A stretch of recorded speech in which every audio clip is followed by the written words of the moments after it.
Quase ao final do meu curso de técnico em contabilidade, escolhi economia como o curso para dar prosseguimento aos meus estudos.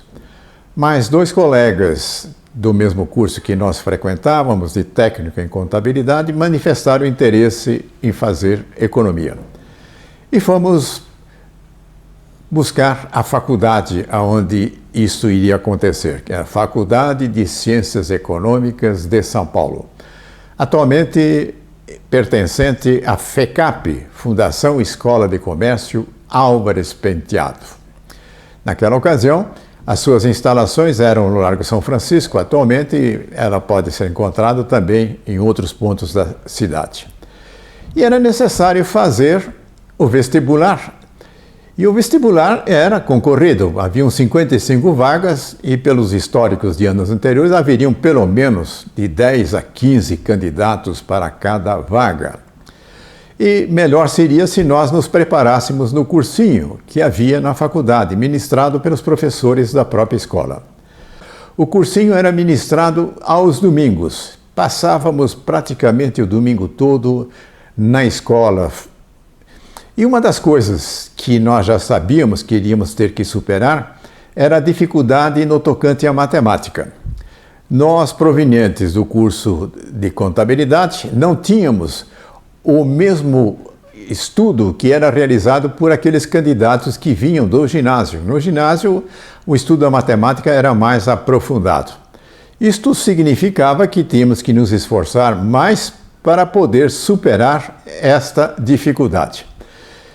E quando terminou o nosso curso técnico em contabilidade, então abriu a possibilidade de que o cursinho pudesse ser frequentado aos sábados e aos domingos.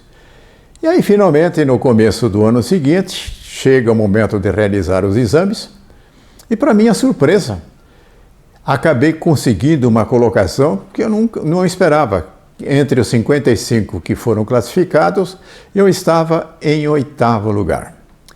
Mas aí começa o curso, o primeiro ano, e sabíamos que a matemática seria ainda um obstáculo a ser superado.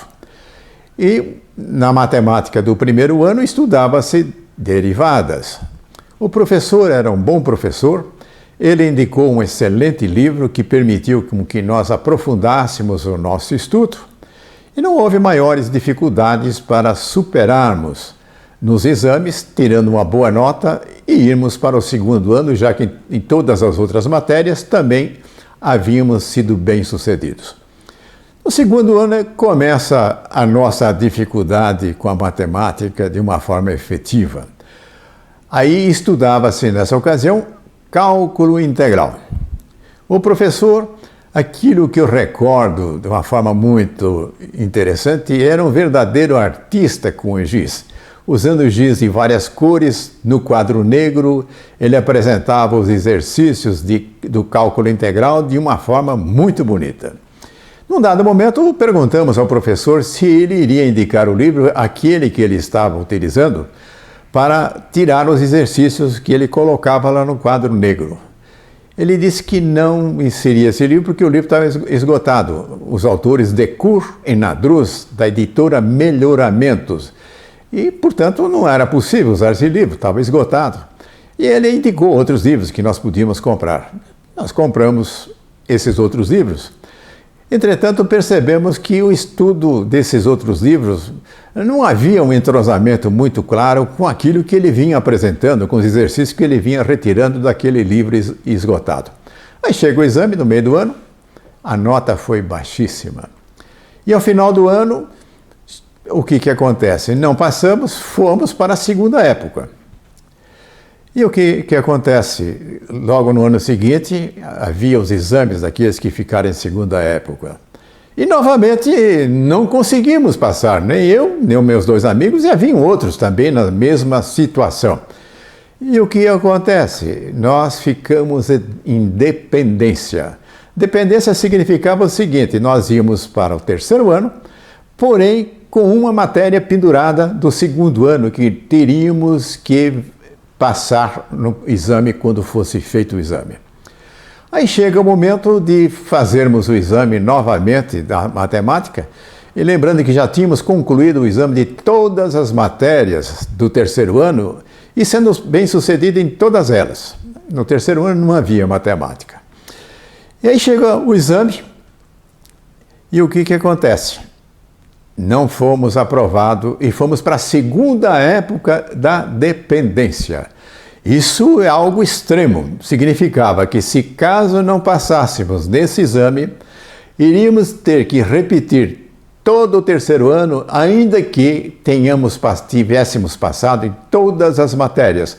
Mas ficava aí o penduricalho, ficava aí a pendência, que era a matemática. Mas aí um dia, andando pela rua Riachuelo, que era uma rua próxima da faculdade, eu olho na porta de uma livraria, pensei que era uma livraria, e eu vejo lá o quê? O livro do Decour e do Nadruz. Falei, é aqui mesmo que eu vou resolver isso, vou conseguir esse livro. Não era uma livraria, era um sebo. Entrei, comprei o livro e levei para os meus 2 colegas que enfrentavam essa dificuldade. E ali estabelecemos como objetivo resolver todos os exercícios de cálculo integral que havia nesse livro do Decour e Nadruz.